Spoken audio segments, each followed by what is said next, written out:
अस्सलाम वालेकुम नाज़रीन, आप देख रहे हैं द लीगल पॉइंट और मैं हूं ऐसा रज़ा। नाज़रीन, अब से जो है फेडरल इन्वेस्टिगेशन एजेंसी एफआईए का साइबर क्राइम विंग वो जितने भी साइबर क्राइम रिलेटेड और इलेक्ट्रॉनिक क्राइम रिलेटेड केसेस हैं या फिर कंप्लेंट्स हैं उनको वो डील नहीं करेगा, क्योंकि जो फेडरल गवर्नमेंट है उसने जो नए रूल्स के तहत जो कि है national Cyber Crime Investigation agency rules 2022 उनके अंडर एनसीसीआई एजेंसी बनाई है जो जितने भी साइबर क्राइम रिलेटेड या फिर इलेक्ट्रॉनिक क्राइम्स रिलेटेड है केसेस उनको डील करेंगे।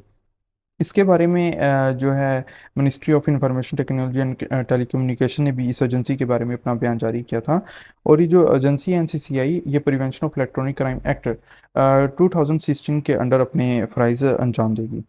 बहरहाल नाज़रीन, जो एफआईए का साइबर क्राइम विंग है वो prevention of electronic crime investigation rules 2018 के अंडर अपने फ़राइज़ जितने भी हैं वो एक साल तक जारी रहेगा, जब तक कि जो एनसीसीआई एजेंसी है इसके स्टाफ मेंबर्स के रेगुलर बेसिस पर भर्तियां नहीं हो जाती।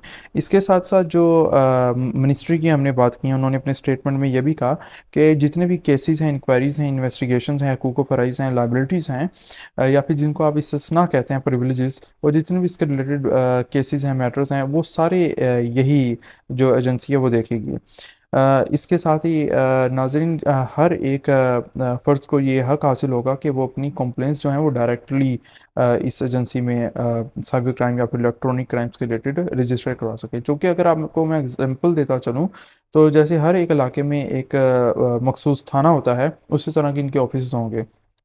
और इस एजेंसी को भी हक हासिल होगा कि ये जितने भी केसेस हैं उनको डायरेक्टली रजिस्टर करे। अगर एनसीसीआई के स्ट्रक्चर पर बात करें तो इस ये किस अफसरान पर मुश्तमिल होगा।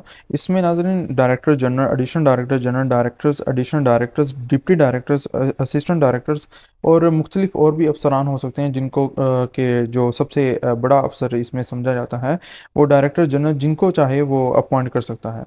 नाज़रीन, डायरेक्टर जनरल की जो अपॉइंटमेंट है वो फेडरल गवर्नमेंट करेगी 2 साल के लिए, और इसकी जो मुद्दत मुलाज़मत है वो एक्सटेंडेबल है, यानी कि उसको एक्सटेंड भी किया जा सकता है। ये सबसे बड़ा जो मुकाम समझा जाता है डायरेक्टर जनरल का। इसके लिए नॉमिनेट होने के लिए, अपॉइंट होने के लिए जो स्टैंडर्ड है, आप क्राइटेरिया कहते हैं, उसके लिए ज़रूरी है कि ये पाकिस्तान का शहरी हो और पाकिस्तान की सिविल पोस्ट में ये 21वें स्केल से ऊपर ही रह चुका हो, और इसकी जो एज है वो 63 ईयर्स अबव ना हो, और ये इसका क्रिमिनल रिकॉर्ड ना बना हो, यानी कि क्रिमिनल रिकॉर्ड से क्लियर हो।